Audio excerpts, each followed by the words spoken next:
Ayo pasang kanvas bareng saya. Ini kanvasnya, saatnya kita olah. Nah, jadi ini tuh kanvas yang udah di prime ya, yang udah pakai gesso. Semua kanvas juga pakai gesso sih sebenarnya. Nah, ini tuh bagian belakangnya, dan yang bakal kita lukis itu bagian depannya. Nah, berarti ini ada di bagian dalam dari span ram. Nah, ini tuh namanya span ram, diambil dari bahasa Belanda. Span itu artinya meregangkan, dan ram itu adalah kayu ini, kayu rangka.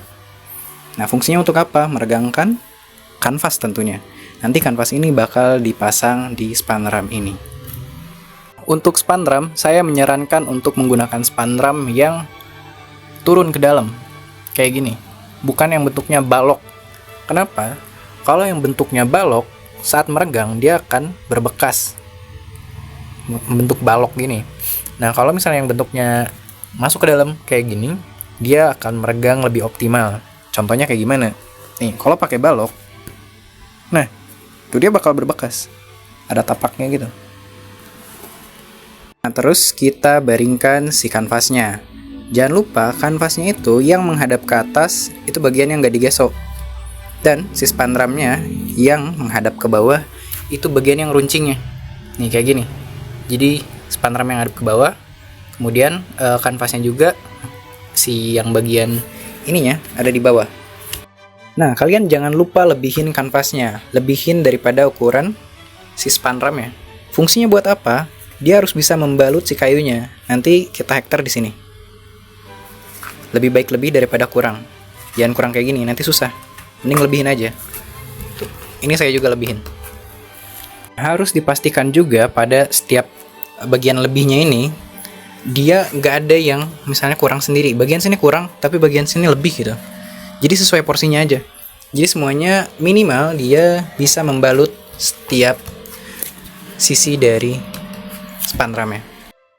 Alat esensial buat pasang kanvas itu cukup dua aja. Yang pertama ada tang kanvas, yang kedua ada stapler gun.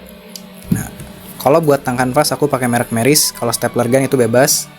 Nah, kenapa aku pakai yang Meris itu? Karena dia ada dua mata ya tuh. Ada dua mata. Yang satu pipih, yang satu tebel, kayak tangga. Fungsinya buat apa? Kalau yang kayak tangga itu bisa narik lebih dalam. Kalau yang pipih itu bisa narik kanvas yang kurang panjang. Dia kurang membalut, misalnya cuma segini. Dia masih bisa ditarik sama yang pipih. Nah, buat start awalan itu cukup hektar aja satu sisi. Gak usah pakai tang kanvas, gak usah ditarik. Cukup staples aja, kayak gini.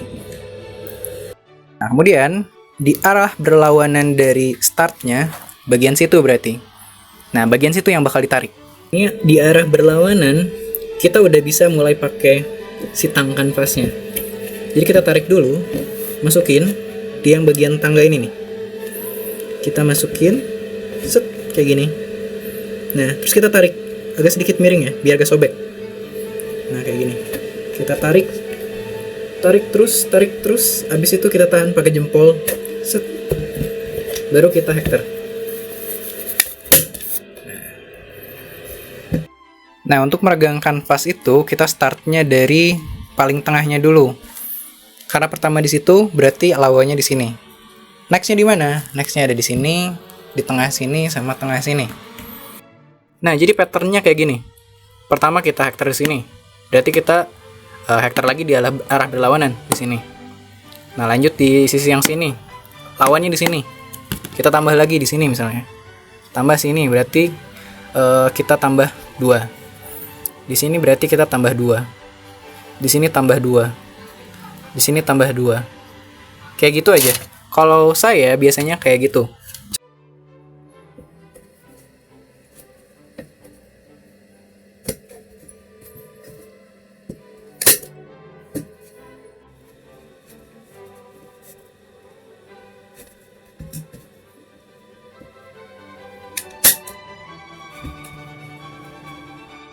Nah, kalau buat saya, bagian jarak dari staples atau hektar ini antara 3 atau 4 jari menyesuaikan ukuran kanvas.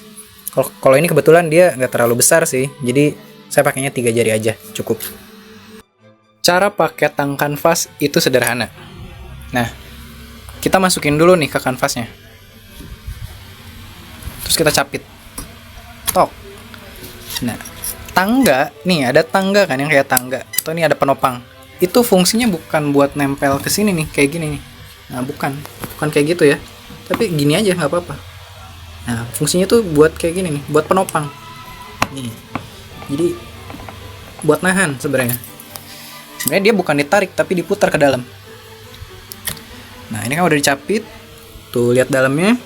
Kita putar ke dalam. Nah, kayak gini. Bukan gini, ditarik gitu. Jangan, itu sobek nanti. Dan nggak bakal optimal. Bukan gini. Tapi ke dalam, ke bawah. Masuk, capit, putar ke bawah. Nah, kayak gitu.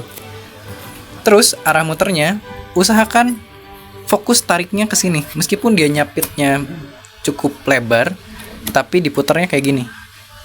Nah, kayak gitu. Nih, jadi yang fokus tariknya tuh yang sebelah sini. Menyesuaikan dengan apa? Dengan stapler sebelumnya. Kalau di sebelah sana, berarti dia arahnya berlawanan. Kayak gini.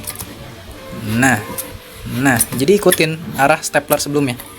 Nah, kayak gini. Tuh, lihat ditopang tuh. Gitu, dan hati-hati sobek. Kalau terlalu kencang sobek nanti. Gitu.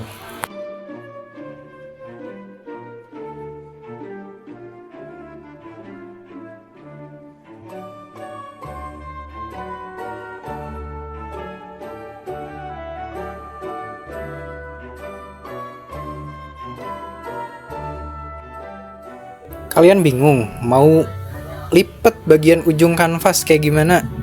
Jangan khawatir, saya punya cara cepetnya. Kalau saya bikin bagian sudut, itu cari tahu dulu atasnya mau yang mana. Karena ini kebetulan mau potret, berarti atasnya ini. Berarti bagian yang pendek itu bakal ada di lipatan yang atas. Nah, karena ini bagian lipatan atas, kita ratain dulu. Nih, kayak gini. Terus kita tarik sejajarin sama garis ini. Nah, ya udah kan? Tuh. Yang lebihnya ini kita dorong. Nah, terus kita tutup. Nah, udah gitu yang dari belakang kita tarik ke depan. Selesai.